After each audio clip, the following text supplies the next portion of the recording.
சிவாய நம திருச்செல்வம் நற்றுணையாக நமச்சிவாயவே வாழ்க வளத்துடன் பெற்றோரை நேசிப்போம் நல்லதே நடக்கும்.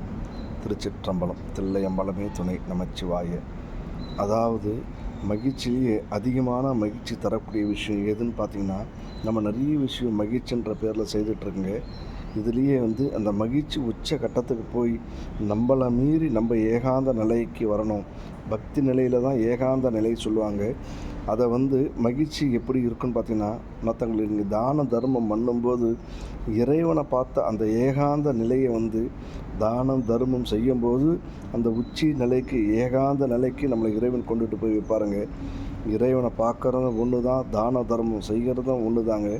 நம்ம பெருசாக செய்யணும் அவசியம் இல்லைங்க. நம்ம வசதிக்கு உட்பட்டு நம்ம தேவைகள்லாம் பூர்த்தி பண்ணி அதில் இருக்கக்கூடிய ₹1 நம்ம ஒரு சின்ன சின்ன விஷயங்கள் நம்ம செய்யும்போதுவே அது பரிபூரணமாக நம்ம ஆத்மார்த்தமாக நம்ம செய்யும்போது இறைவன் திருவடிகளுக்கு அது பெரிய விஷயமாக போய் சேர்ந்து நம்மளை நிச்சயமாக மகிழ்ச்சியாக வச்சுருப்பாருங்க.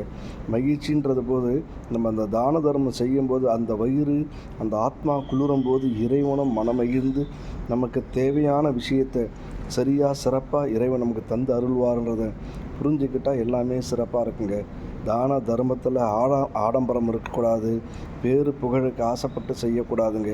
நிதர்சனமாக நியாயமாக தர்மமாக நம்ம என்ன நிலையில் இருக்கோம், எப்படி செய்யணும்னு யோசித்து பெருமைக்காக தான தர்மங்கள் செய்யக்கூடாதுங்க. உண்மையாக ஆத்மார்த்தமாக செய்யக்கூடிய தான தர்மத்துக்கு இறைவன் மகிழ்ந்து நமக்கு நிச்சயமாக நல்லது செய்வாருங்க. இறைவன் இருக்காரா இல்லையான்னு கூட ஒரு படி யோசிக்கிற அந்த மாதிரி உள்ளங்களுக்கு நீங்கள் தான தர்மம் செய்து பாருங்கள். உங்களால் முடிஞ்ச அளவுக்கு உங்களுடைய மனசு எந்த அளவுக்கு ஆனந்தத்தை அடையுதுன்னு தெரியும் போது அந்த இடத்துல இறைவன் ஒளிஞ்சிட்டு இருந்து சிரிக்கிறது உங்கள் கண்ணுக்கு அகக்கண்ணுக்கு தெரியாதுங்க, மனக்கண்ணுக்கு நிச்சயமாக தெரியுங்க. வாழ்க வளத்துடன் இயன்ற வரை முடிந்த வரைக்கும் தான தர்மங்கள் செய்துக்கிட்டே இருங்க. நம்மளும் நல்லா இருப்போம், நம்ம சந்ததிகளும் நல்லா இருப்போம், இந்த பிரபஞ்சமும் நல்லா இருக்குங்க. வாழ்க வளத்துடன் உங்கள் சக்தி ஜெய் திருநீலகண்டம் நற்றுணையாவது நமச்சிவாயவே. வாழ்க வளத்துடன் பெற்றோரை நேசிப்போம்.